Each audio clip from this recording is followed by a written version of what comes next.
Bueno, buenas noches a todos. Es una oportunidad más que el Señor nos da para orar. Pensaba que la oración debería ser entendida en los conceptos congregacionales como una necesidad, pero que tiene un precedente apostólico. En la antigüedad los apóstoles dejaron una forma de hacer iglesia que era reunirse para partir el pan y también ¿para qué? Para las oraciones.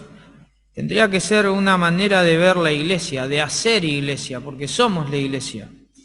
A veces comprendemos la iglesia como venir acá y juntarnos en este contexto de las paredes, ¿no? Este salón tan lindo, pero no tiene que ver con eso. Ser iglesia tiene que ver con lo que somos nosotros, con nuestras relaciones, con el crecimiento de las mismas. Tiene que ver con cómo nos apoyamos, el cómo nos animamos, el cómo nos exhortamos. Por eso la vez anterior, en la parábola que vimos acerca del amigo inoportuno, aprendimos acerca de la oración persistente. Hoy el tema que nos vincula es la humildad persistente. Estoy buscando muchas de las parábolas que el Señor refirió, que son cortitas o eran enseñanzas de mucha proximidad, es decir, 3 versículos, en relación a algunas palabras que el Señor estaba diciendo, utilizaba historias cortas, y eso me está ayudando a comprender algunas de las verdades que el Señor ha dejado como testimonio que los apóstoles han escrito. En este caso, Lucas, que si bien no fue apóstol del Señor, estuvo en el contexto apostólico y él recibió mucho para poder haber escrito este evangelio de él. Vamos a buscar Lucas capítulo 17, verso 1 al 10.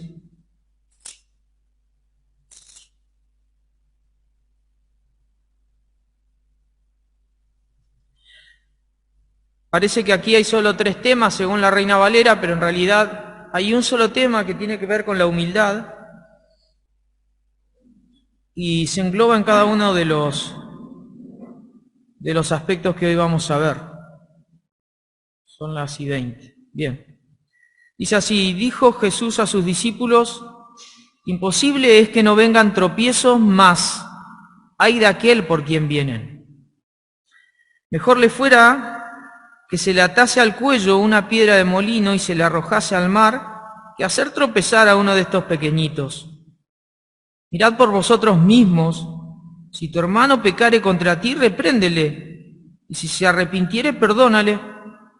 Si 7 veces al día pecare contra ti, y 7 veces al día volviere a ti, diciendo me arrepiento, perdónale. Dijeron los apóstoles al Señor: aumentanos la fe. Entonces el Señor dijo: si tuvieras fe como un grano de mostaza, podrías decir a este sicómoro: desarráigate y plántate en el mar, y os obedecería. ¿Quién de vosotros, teniendo un siervo que ara o apacienta ganado, al volver él del campo, luego le dice: pasa, siéntate a la mesa? ¿No le dice más bien: prepárame la cena, cíñete y sírveme hasta que haya comido y bebido, y después de esto come y bebe tú?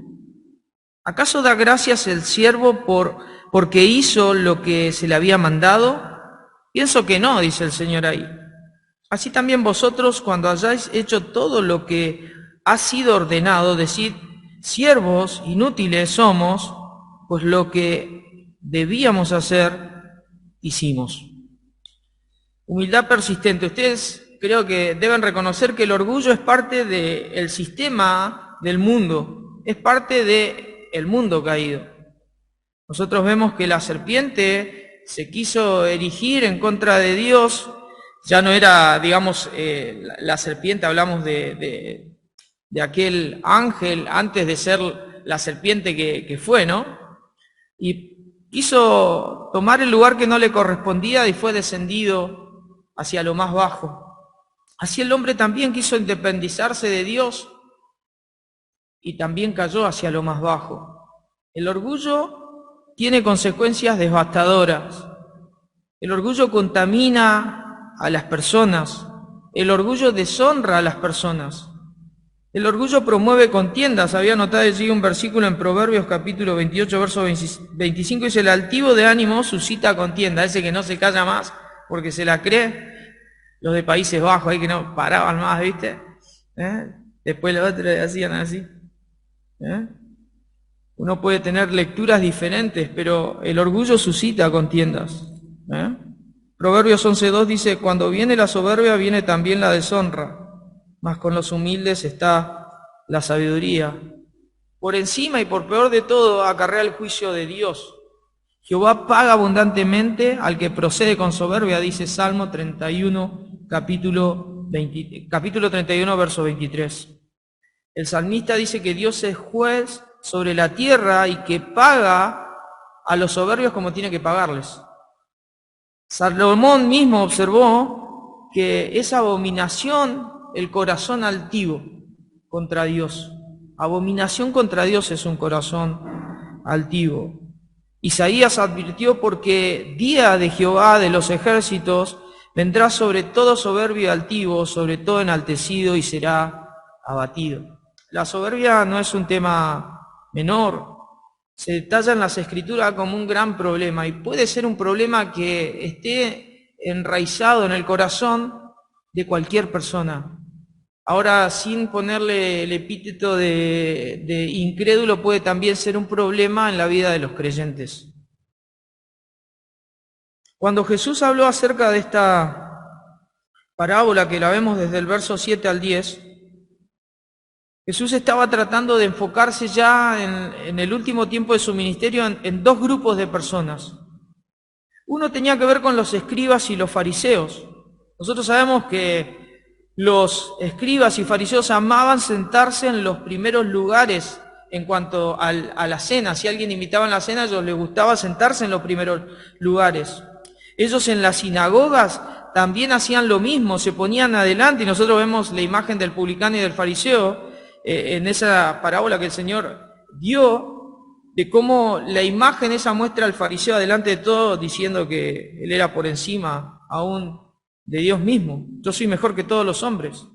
Y ellos también amaban las salutaciones en las plazas. Ellos estaban acostumbrados a exaltarse a sí mismos y no buscaban, por medio del privilegio de conocer la ley, honrar a los demás, sino honrarse a sí mismos. Esto llevó a que los fariseos, como una casta especial de conocimiento de la ley, empiecen a arrogarse el derecho a despreciar a los demás, lo que hace la soberbia. La soberbia no es simplemente me creo superior, sino que trae consigo consecuencias, y es el desprecio de los demás. Y esta era parte del conjunto de personas que el Señor tenía como observancia. Y muchas de las enseñanzas que el Señor estaba dando en aquella época tenía por objeto que escuchen no solamente que existía este tipo de personas que eran responsables porque conocían de la ley, sino también que conozcan que como ellos no tenían que actuar. Pero también había otro foco en el ministerio del Señor en cuanto a su enseñanza, y esto eran sus discípulos. Por eso Jesús advierte en el verso 3, mirad por vosotros mismos. No le está diciendo, miren, comiencen por los fariseos que son de esta forma. Le está diciendo que hay una normativa de vida que los fariseos no cumplen y encima quieren exacerbar las cargas de las personas. Pero ustedes no miren por ellos para cometer el mismo error, sino todo lo contrario, miren por ustedes mismos. En Mateo 6.1, el Señor advirtió en que quienes le siguen deben guardarse de hacerse los justos y los santos delante de los hombres solo para ser vistos, porque eso es actuar como un fariseo. Y eso le puede pasar a una persona que viene a la iglesia también. Así que es tanto un peligro mortal la falsa enseñanza para aquellos que la estaban perpetrando en aquella época en contra del Señor, como el grupo de los fariseos, como también es un peligro mortal la falsa enseñanza en el contexto de la iglesia. La humildad no es una característica propia del hombre natural, pero sí fue una característica de Jesús en toda su vida, porque Él fue ejemplo en humildad. Jesús dice, sean humildes como yo, aprendan de mí. Llevad mi yugo sobre vosotros y aprended de mí, dice él, que soy manso y humilde de corazón. Miren, si el Señor no sería manso y humilde de corazón, ¿cómo el yugo que Él nos propone sería fácil y liviano para nosotros? ¿Cómo nosotros podríamos descansar en ese yugo que el Señor nos ofrece si Él no fuera manso con nosotros, si Él no fuera misericordioso, si Él no fuera humilde? Por eso el Señor dice, mi yugo es fácil y ligera mi carga. ¿Por qué Él la hace fácil? Porque nosotros somos un desastre. De hecho, nosotros seríamos capaces de ser tan soberbios muchas veces como los fariseos. Nosotros haríamos las cosas difíciles, pero Él es alguien que por ser humilde y por ser manso con aquellos que llevan su yugo, lo hace más fácil y más ligero. En el yugo del Señor por eso hay descanso, porque Él lo hace así. Pablo dice que nuestro sentir, a diferencia de como el mundo piensa con respecto al orgullo, debe ser en humildad. Porque en definitiva, Él se humilló a sí mismo, como dice en Filipenses capítulo 2, verso 8. Él se humilló a sí mismo. Por eso nosotros, en Filipenses 2, dice Pablo, debemos también tener ese mismo sentir que hubo también en Cristo Jesús. Nosotros debemos considerar a los demás como superiores a uno mismo. ¿Sí? Pablo dice que debemos andar, aún en nuestra vocación, con toda humildad y mansedumbre. Eso está en Efesios capítulo 4, verso 1 y 2. No tenemos escapatoria. La humildad es un llamado que hace el Señor. Y es un llamado que nos invita a Él en el mismo yugo que nos llama a tener junto a Él. Las personas humildes, según el pasaje, se abstienen de ofender a los demás. Cuando Jesús dijo a sus discípulos, imposible es que no vengan tropiezos, mas hay de aquel de quien vienen, dice, mejor le fuera que se le atase al cuello una piedra de molino y se le arrojase al mar, que hacer tropezar a uno de estos pequeñitos. Esto me hacía recordar a que muchas de las conductas que tenemos, a veces en el afán de lograr objetivos, nos vuelven hirientes a nosotros. Humillar a alguien no es algo que se logra simplemente por medio de decir algo a alguien para humillarlo. También puede ser por lo que uno hace. Muchas personas no le dicen nada a nadie, pero sí son soberbios y orgullosos y ponen palos en la piedra para que quizás un hermano no crezca lo que tiene que crecer. Muchas veces la envidia es un acto de soberbia manifiesto y que se esconde a través de ciertas actitudes que las personas y que muchas veces los cristianos tienen. Ser renuentes a la promoción de alguien, aún de un amigo, de un hermano, actuar bajo este tipo de envidia es algo que es ofensivo y que parte del orgullo. Pero las personas humildes se abstienen de ofender a los demás. La Biblia habla ahí de la Reina Valera habla de tropiezos, la NTV habla de tentaciones para pecar. Básicamente dice, cuando dice que el mundo se caracteriza por tentaciones, dice es imposible, dice, que no vengan tropiezos. Es imposible que en este mundo donde vivimos no vengan tentaciones en el diario vivir. Vienen tentaciones, pero hay de aquel por quien vienen. Acá el problema es, hay de aquel que pone trampas para que otro caiga y a través de esa caída se suscite entonces una actitud de orgullo. ¿Viste? Este cayó y yo soy mejor. Eso era lo que hacían los fariseos, hay de aquel. Miren, es mejor morir, dice el Señor, que vivir esperando la condena que esa actitud contiene. Es mejor agarrarse y colgarse una piedra de molino, que era re pesada, era para moler granos, y es mejor arrojarse al mar con esa piedra que esperar la consecuencia que viene de parte de Dios por haber tenido tal actitud. Las personas humildes se abstienen de ofender a los demás. El mundo se caracteriza por estimularnos continuamente a la caída, eso es cierto, pero qué feo sería que nosotros seamos instrumento para que algún hermano comete un error. Por nuestras actitudes, quizás por nuestras palabras, quizás por nuestro ejemplo. Lo que está diciendo el Señor no es fácil, pero se lo está diciendo no a los fariseos, sino a quién se lo está diciendo, a sus discípulos, a quienes le siguen. Y el Señor está diciéndonos también a nosotros que la humildad no se caracteriza por ofender a los demás, no se caracteriza por proponerle a los demás mis propios objetivos y estimularlo de tal forma que termina haciéndolo tropezar. Hay consecuencias nefastas para quien hagan caer a estos pequeñitos. Pequeñitos allí tiene que ver con un término que se asocia a los creyentes de forma sencilla. Hay de aquel por quien viene la caída. Los fariseos promovían la incredulidad del pueblo de Dios hacia el Señor Jesucristo. Y no solamente eso, sino que también promovían la apostasía. Es decir, de aquellos que habían creído querían hacerlos negar al Señor.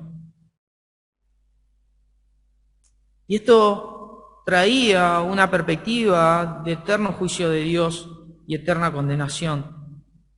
Pero esto también es enseñado a los discípulos para que entiendan de que también hay disciplina de parte del Señor para quienes vivan así, y hay pérdida de recompensa para el creyente. Un creyente humilde nunca abusaría de su libertad para ofender a los demás. Por eso la humildad no puede ser un carácter en nosotros que hoy tiene que estar y mañana tiene que dejar de estar, sino que tiene que ser parte de nuestra perspectiva de vida, porque fue la forma en la cual Jesús vivió y fue la forma en la que el Señor nos enseñó a cómo tenemos que vivir, dio ejemplo para que vivamos así. Ahora es un llamado para todos, es un llamado persistente, es un llamado persistente. Lo otro que menciona el Señor desde el verso 3 al 4 es que las personas humildes están dispuestas a perdonar. Mirad, dice el Señor, ahí es un imperativo por vosotros mismos. Si tu hermano pecare contra ti, repréndele. Y si se arrepintiere, perdónale. Y si 7 veces al día peca contra ti, 7 veces al día volviera a ti diciendo me arrepiento, ¿qué dice? Perdónale. Es cierto que hay que tener una posición firme contra el pecado. El Señor no está diciendo que no. En el antiguo pasaje vimos que hay de aquel por quien viene el tropiezo. Entonces hay que tener una posición personal firme, no solo de rechazar el pecado, sino también de evitar que otros por medio de mi actitud caigan en pecado. Pero lo segundo que está diciendo es que tenemos que ser capaces de perdonar los pecados que los demás cometen contra nosotros. ¿Somos capaces de perdonar como el Señor perdonó? Los creyentes humildes tratan de no ofender. Todos ofendemos alguna vez. Pero los creyentes humildes luchan por no ofender. Pero además de eso, evitan ofenderse con todas sus fuerzas. No son ávidos de sentirse ofendidos. No son hábitos de faltar a la iglesia porque no me saludó mi hermanito, el que tengo ganas de enojarme con él. Los humildes se paran en principio sabiendo de que Dios los ha perdonado grandemente a ellos y por ende son capaces de perdonar las ofensas. No buscan condicionalismo como para que las personas estén detrás de ellos, sino todo lo contrario, se sienten en libertad de esperar aún que la persona venga y les pida perdón. Mirad por vosotros mismos es el primer llamado. Tengan cuidado de no pecar, primero ustedes contra sus hermanos, pero además de eso, sean capaces de perdonar cuando pequen contra ustedes. Este lenguaje usado por el Señor para hablar no solamente del perdón, también adquiere la dimensión de la reprensión. Fíjense que el Señor no dice, bueno, pasen por alto los pecados, hagan como si no sucediesen. No. El Señor no está diciendo eso. El Señor dice, mirad por vosotros mismos, y dice, si tu hermano pecare contra ti, ¿qué dice? Repréndele. Repréndele. Y esto no es una actividad del ministerio de los ancianos simplemente.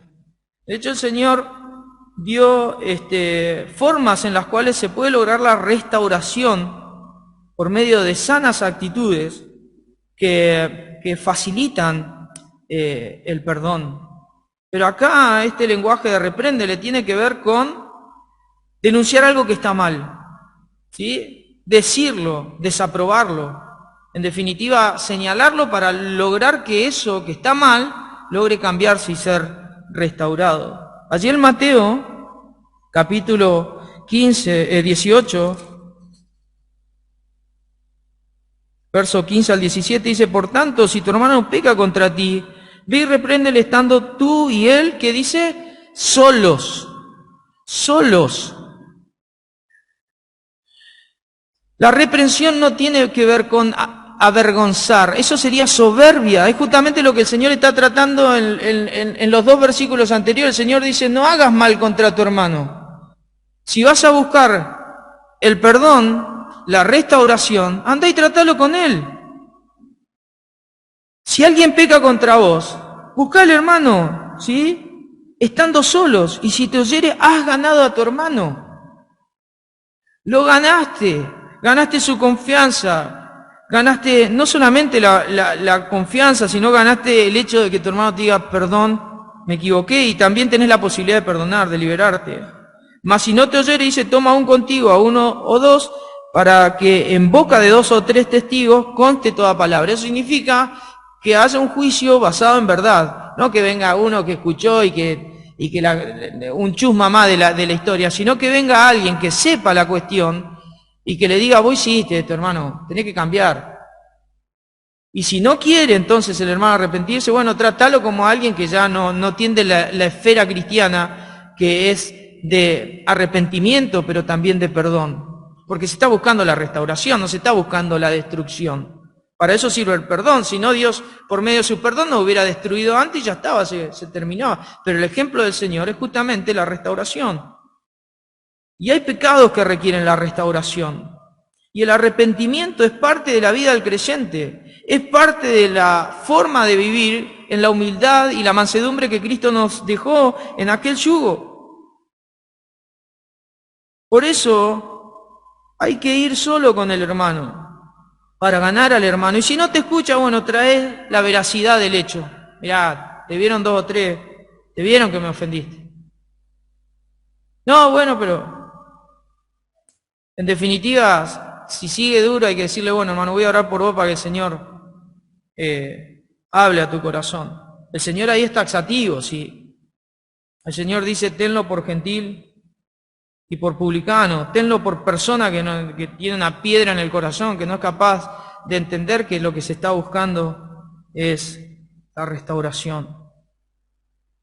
Ningún creyente es ausente de pecado, pero cualquier confrontación entre dos pecadores siempre tiene que ser promovida para la restauración, el perdón, que son justamente reflejo de humildad, de mansedumbre, en definitiva, del amor de Dios. El amor cubrirá multitud de pecados, dijo Pedro, y también lo dice en Proverbios, porque el amor no guarda ¿qué?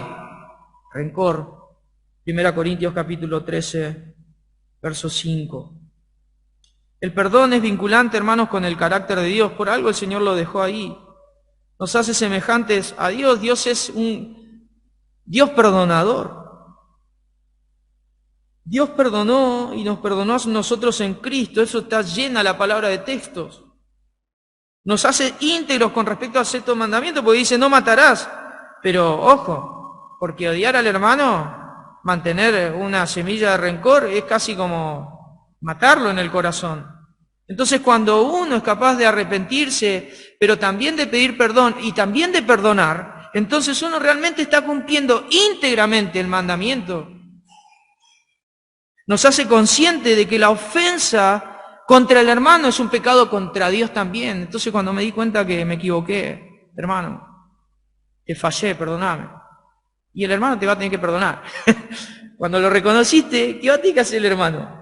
Perdoná, porque Cristo se lo está diciendo. Y ahí hay amor, hay un vínculo.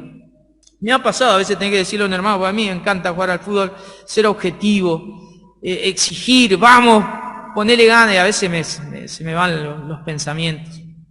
Y a veces tengo que escribirle a algunos, yo me resarpé, perdóname. Y el hermano que hace me dice: sí, yo también. Bueno, yo te perdono primero, le digo, pero es parte de la vida congregacional el hecho de saber que tenemos un Dios perdonador que quiere que también nosotros perdonemos. Grandes pecados han sido perdonados por Dios en nuestra vida. Quizás esa sea una gran motivación para perdonar. Si sabemos los pecados que nadie sabe, pero que Dios sí conoce de nuestra vida, quizás eso diga, bueno, ¿sabes la cantidad de cosas que Dios me perdonó? Voy a tener una actitud diferente con respecto al perdón. Quizás alguien te ofendió de manera pública y no tenía que hacerlo de esa forma, y sentiste vergüenza. Quizás tengas que orar para que el Señor te perdone, porque hay algo que trae el perdón, que es libertad, que es salud al alma. Quita raíz de amargura, porque la raíz de amargura trae debilidad al corazón, quita libertad, destruye la vida la raíz de amargura. El Señor nos está enseñando a vivir de la mejor manera, que es en humildad, en perdón, que básicamente estamos hablando de amor. Los humildes perdonan porque nunca se han olvidado su propia condición de pecadores salvados. Jesús me perdonó a mí, por lo tanto, ¿qué debo hacer yo? Perdonar a los demás. Pero también tengo que ser consciente que yo también soy un vil pecador muchas veces y ofendo a los demás. Y tengo que ser también capaz de no esperar a que el ofendido venga a reprenderme, sino ser capaz yo de darme cuenta de mi falta de actitud con respecto a la santidad de Dios, de ir y buscar al hermano y pedirle perdón. Lo tercero es que las personas humildes reconocen sus propias debilidades. Dice en Lucas 17:5, dijeron los apóstoles al Señor, aumentanos la fe. Entonces el Señor dijo, si tuvieras fe como un grano de mostaza, podrías decir a este sicómoro, desarráigate y plántate en el mar y os obedecería. ¿Quién se montó sobre un sicómoro? ¿Quién fue? Zaqueo, era un árbol muy frondoso, con muchas raíces. Desarraigar un sicómoro era imposible, pero la imagen de esta imposibilidad nos habla acerca del poder que tiene la fe. Fíjate que esto de aumentanos la fe parece motivar a los discípulos a ser el centro del esfuerzo. Es como que aumentanos para que nosotros podamos, y el Señor le está diciendo, mirá, no se trata de mucha fe, no se trata de que tu fe crezca en el sentido en que vos estás pensando, de una gran fe, para ser visto quizás de los hombres. Así piensan los fariseos. No, se trata de una fe chiquitita así, como la de una semilla de mostaza, porque el resto depende de mí, está diciendo el Señor, depende de mi obra. Vos confiás con un poquitito así de fe, y yo tengo poder, no solamente para desarraigar un árbol imposible de desarraigar, sino también para plantarlo en un lugar imposible de ser plantado, que es el mar. Porque no está en nosotros el poder, no está en la fe mía el poder, sino que ¿dónde está el poder? En Dios. Ellos le piden más fe y el Señor que dice, no, es así lo que necesitas. Es justamente lo que tenés ahí, el poquito de fe que tenés en tu corazón, es lo que necesitas para recibir respuesta de Dios, pero una fe persistente. El Señor muchas veces le declaró a ellos, a los discípulos, no a los fariseos, les declaró hombres de poca fe, ¿sí? Hombres de poca fe, les denunció esto. Muchas veces los reprendió a causa de que ellos desconfiaron de Dios en momentos críticos. ¿Se acuerdan cuando hubo la gran tempestad en la tormenta? ¿Se acuerdan cuando Pedro empezó a hundirse? Hombre de poca fe. Y ellos querían tener mucha fe, porque ellos querían honrar al Señor. Ellos no le estaban diciendo, Señor, nosotros la verdad que queremos ser mejores por nosotros mismos, pero el Señor tuvo que acomodar sus ideas. La intención de ellos era decir, nosotros queremos creer completamente, pero no nos sale. Y el Señor le dice, ya sé, pero no necesitas mucho, necesitas un poquito. Pero una fe esencial, una fe que sea viva y que se mantenga persistente, para que entonces la obra sobrenatural venga de parte de Dios. Porque el poder viene de Dios. A nosotros los hermanos libres nunca nos gustó hablar de la obra sobrenatural de Dios. Nunca. Siempre nos dio miedo porque era un lenguaje carismático que venía de otras ramas del evangelicalismo. Y nosotros sabemos que muchas veces el carismatismo abusó de estos conceptos. Entonces, ante el abuso de un grupo, otro sector trata de resguardarse, ¿no? Y no está mal, no está mal, pero la idea es que Dios obra sobrenaturalmente siempre, siempre. Lo que pasa es que nosotros no le damos la dimensión a esa obra de Dios. Y a veces en esas pérdidas de detalle donde el Señor va obrando,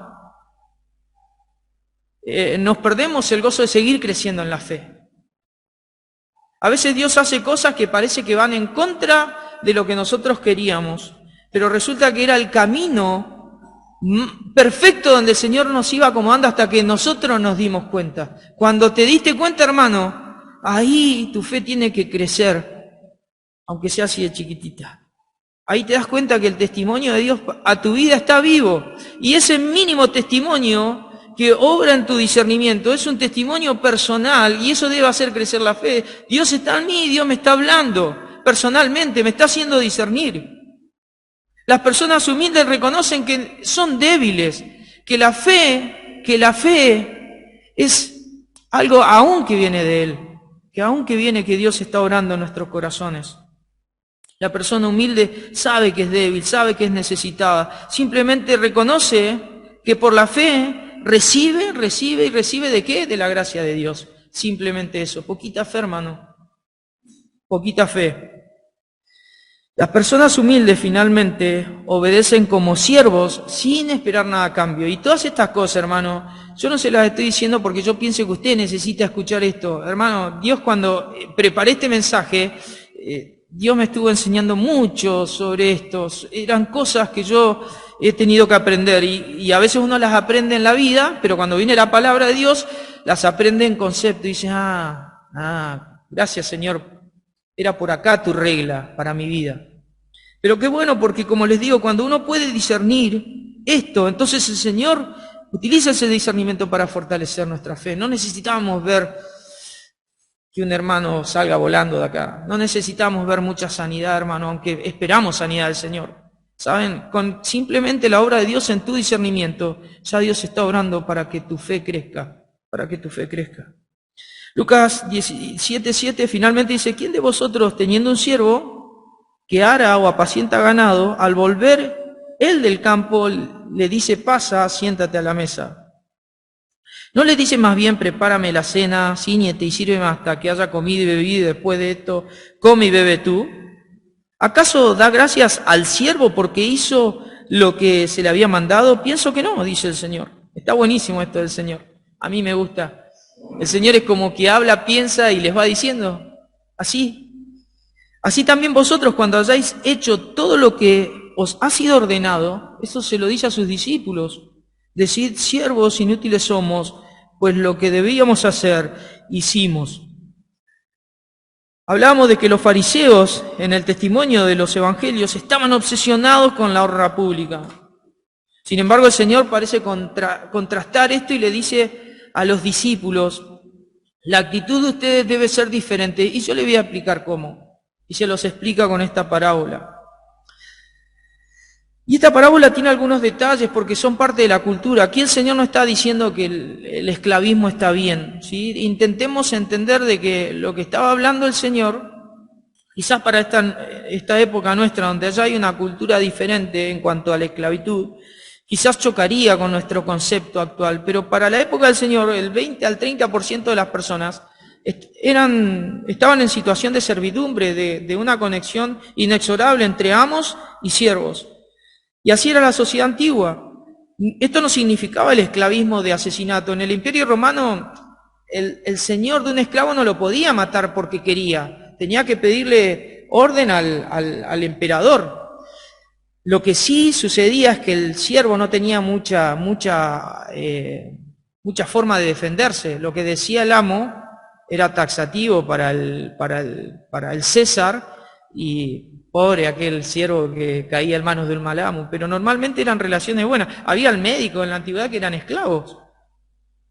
Entonces el Señor les habla acerca de esto y dice, ¿quién de vosotros, imagínate a vos, sos un amo en aquella época y tiene un siervo y llega cansado al laburo, viene el siervo y le dice, el Señor al siervo le dice, vení, sentate que yo te voy a preparar a hacer la comida? No, era normal pensar así en la época del Señor. No, el que venía era el siervo.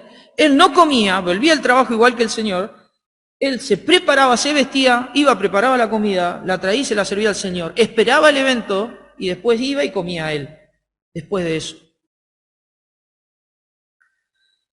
Eso hacía, cíñete, sírveme, y después de que haya comido, come y bebe tú. ¿Acaso da gracias el siervo porque hizo lo que se le había mandado? Y el Señor dice, pienso que no. Y estas tres preguntas nos hablan de cómo el Señor estaba trabajando en sus discípulos para que entiendan los principios que movieron el corazón del Señor en todo su ministerio terrenal. Esta parábola que está en un contexto agrícola y que era simplemente una forma de hacer entender un principio tan básico de que todo servicio se trata de obediencia. Todo servicio se trata de obediencia. Pero la obediencia de la que está hablando Cristo es aquella que no espera nada a cambio. Absolutamente nada a cambio. ¿La salvación la recibimos dándole algo al Señor? No, le dimos deuda al Señor. Le dimos motivos para que Él tenga que morir. Pero el Señor, ¿qué hizo? Pagó nuestra deuda y además, ¿qué? Nos perdonó, nos bendijo con la salvación. Ahora el Señor espera de nosotros una obediencia que nos motive simplemente a un servicio que exalte al Señor. Allí cuando leemos siervos inútiles, nosotros pensamos como argentinos, ¿viste? Que utilizamos el término inútil para referirnos a alguien inservible. Pero no tiene nada que ver con eso. Tienen que ver con un sentido de indignidad. Es decir, la dignidad está en el Señor y no en el siervo. La dignidad está en Él, a quien estoy sirviendo y la posibilidad que Él me da de servirle. Cuando le sirvo, entonces yo, que soy indigno, estoy feliz por servirle. Y simplemente eso, no espero nada de Él. No espero ni siquiera que me diga gracias, porque ya soy bendecido por servirle. La obediencia, a diferencia de los hombres que no agradecen como en aquella época y era común, el Señor sí en algún momento nos va a decir, bien, buen siervo y fiel, fíjate qué bueno es el Señor. Toma nuestra deuda, se sirve de nuestra deuda, la paga y además nos perdona. Nos llama a la obediencia. Nos dice que trabajemos sin pensar en recompensa, pero finalmente el Señor dice, yo te voy a recompensar. No te lo mereces, pero ¿sabes qué? Yo te lo voy a recompensar. Es parte de la gracia que tengo con vos. Y es parte de lo que el Señor hace todos los días, porque la gracia de Dios y la recompensa de Dios no solamente la esperamos celestialmente. El Señor todos los días bendice tu vida, hermano, por gracia. Recompensa tu fidelidad por gracia. Todo lo que recibís, todo lo que tenés, todo lo que alcanzaste, todo lo que sos, es por la gracia del Señor. En el mientras tanto, no debemos perder conciencia de que este siempre ha sido un llamado a la humildad, un llamado siempre a ser como el Señor, que Él fue el primer siervo. Él nos dejó ejemplo a nosotros para el servicio. Quizás así entenderíamos cómo debemos servir. Quizás en lo poquito, en lo mucho, en lo que te toque, hermano. Pero servir como personas que no esperan nada más que agradar ¿a quién? Al Señor. Allí siervos inútiles significa que siervos que no requieren paga, sirven porque sirven y son felices porque sirven y no esperan nada a cambio, simplemente son siervos obedientes al Señor.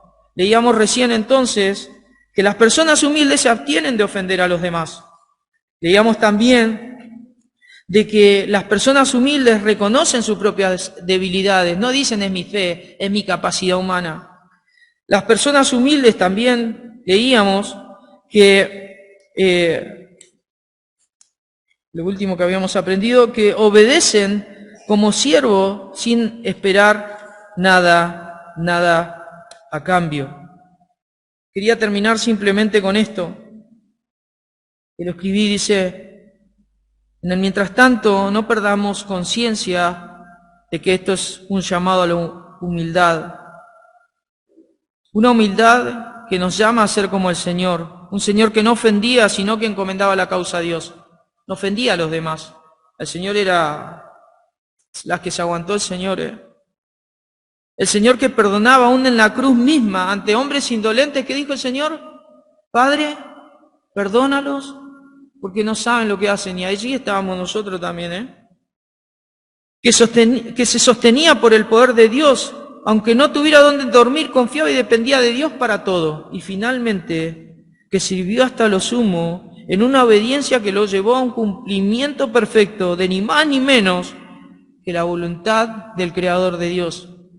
Imagínate que si Dios tiene una única voluntad, ¿quién la cumplió perfectamente? El Señor siendo humilde. Miren, este es un llamado, hermanos, a la humildad persistente. Considerémonos como que es algo que nunca alcanzaremos, pero intentemos vivir bajo esta norma de vida. Que el Señor les bendiga.